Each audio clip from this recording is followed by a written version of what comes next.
पारणगाव येथे बैलपोळा मोठ्या उत्साहात साजरा। पारंपरिक पद्धतीने चालत आलेली परंपरा जोपासत यावर्षीही घनसावंगी तालुक्यातील पारणगाव येथे बैलपोळा मोठ्या उत्साहात साजरा करण्यात आला होता। गावातील शेतकरी ग्रामपंचायत समोरील प्रांगणात आपल्या बळीराजांना समोरून एकत्र आणत असताना गावातील वेशींची बांधलेली तोरण काठीच्या सहाय्याने तोडून बैलपोळ्यास सुरुवात होते। यावर्षी गावातील मानकरी असलेले शेतकरी जगन्नाथ ढेरे आणि भगवान वडे यांच्या हस्ते गाव वेशीची आरती करण्यात आली। नंतर बळीराजांना गावातील मारुती मंदिरात नेण्यात आले। तेथे आरती झाल्यानंतर शेतकरी बळीराजांना आपापल्या घरी घेऊन जातात व आरती करून त्यांचे पूजन केले जाते।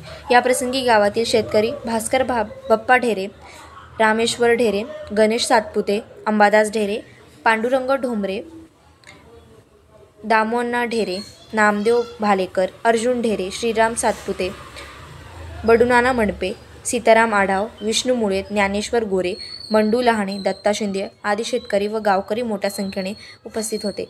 अजिंक्य महाराष्ट्र न्यूजसोबत प्रतिनिधी Ramesh Suresh, Chhatrapati Sambhajinagar.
Juara main deh, gitu doang.